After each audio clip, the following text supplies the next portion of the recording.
Ayan, good morning mga kamaster. Ayan. Welcome back ulit sa ating channel mga kamaster. Panibagong araw, panibagong video tayo. Ayan, dito tayo nag-iikot-ikot. May hinintay akong sundo doon kasi mabilis lang siya, naghahatid lang ng cheque. So, ayun. Kailangan natin hintayin at ibabalik doon sa sa kanyang destinasyon. So, ikot muna tayo dito sa tawag doon, Uptown. Sa Uptown Mall tayo, no? Area ng Uptown Mall sa Abida. So, ayun nga, naka-isang buwan na pala tayo dito. Sobrang bilis lang ng panahon talaga mga kamaster. So, actually, February, tawag doon, January, ako nag-start dito. Parang 27, no? So, naka-ano na ako, isang buwan at ilang araw. Kasi nga, lang naman, February is hanggang 29 lang. So, ayun, ang bilis ng araw mga kamaster. So, kumusta? Kumusta nga pala si kamaster bilang isang company driver? Kasi dati, tayo, Grab driver at saka Joyride driver. So, kumusta ang kitaan? So, sa kita, okay naman. Sumasahod tayo ng sakto lang sa isang pamilya, no? Kailangan isang pamilya lang para hindi ka mahirapan sa buhay. So, ayan. Ayun, dito kasi, maraming pinag-iba yung buhay company driver kasi bukod sa 8 oras ka lang, hindi ka laging naghahabol ka sa kunwari, meron kang ihahatid, may time kasi yung hinahatid namin, may time din yung sinusundo. So pagdating ng hapon may time, pero hindi ka naman masyadong talaga, hindi ka tulad nung nung nag-grab driver tayo na halos sa buong araw-araw ang problema mo ay yung pang boundary, pang gasolina at pang komisyon ni Grab, no? Yun lang naman ang lagi mong iniisip. Stressful, no? Di katulad dito na nabawasan ng stress. So, relax ka lang kasi wala ka namang hinahabol. Hinahabol mo lang yung makarating ka sa oras ng sundo mo, makarating ka sa oras ng hatid mo. Yun lang ang pinaka mo dito, pero maraming nabawas na stress mga kamaster, no? Doon kasi sa kahit nung sa taxi, ganun din.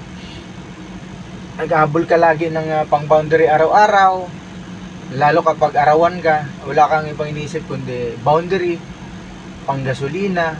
So halos doon lang umiikot, no mga kamaster, yung magbo-boundary ka, maggagasolina ka, magko-commission ka kay Grab tsaka kay Joyride. Walang kikita ka man, hindi ganun ka kikita ka ng maganda. Halimbawa Friday, Saturday, yon, kikita ka ng 2 araw na yon, pero hindi madali, no? Sa mga hindi pa nakakaalam sa diskarte kay Grab, ay hindi madaling kumita kay Grab, no? Kasi bago ka kumita kay Grab, kailangan na kung nagba-boundary ka, kahit na sa'yo yung sabihin nating inuhulugan mo yung kotse, ay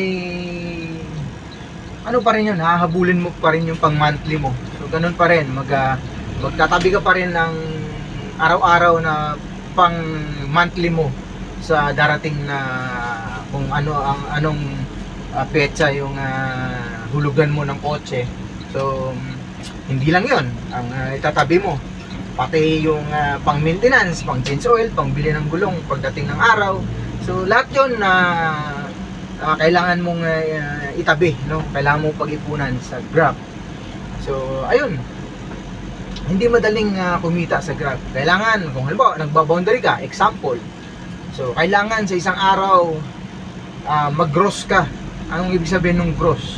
Yung lahat ng kita mo sa buong araw na yun ay palagay natin dapat maka 5,000 ka.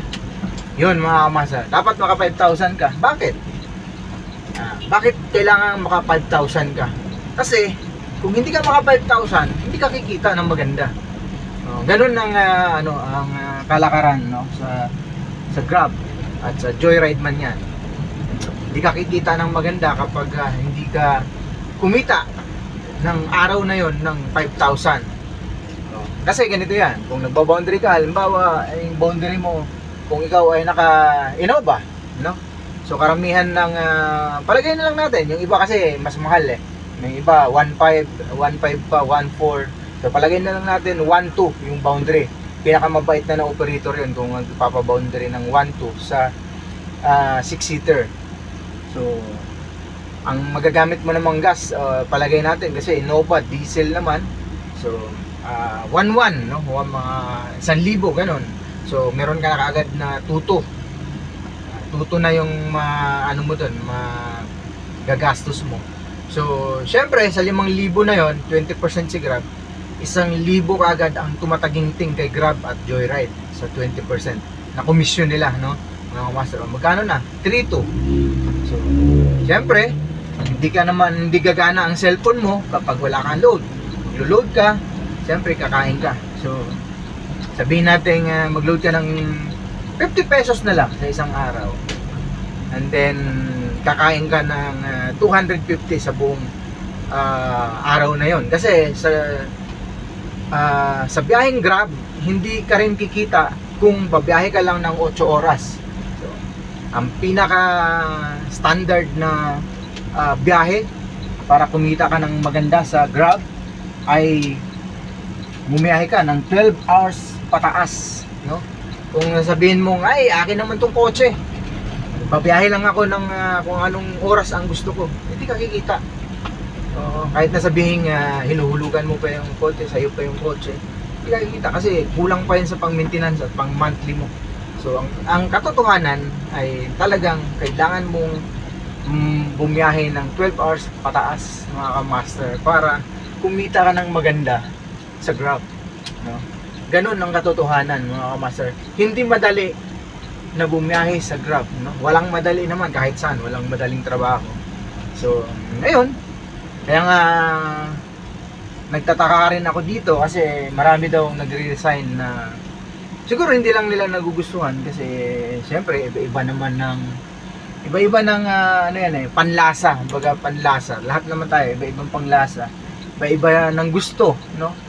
So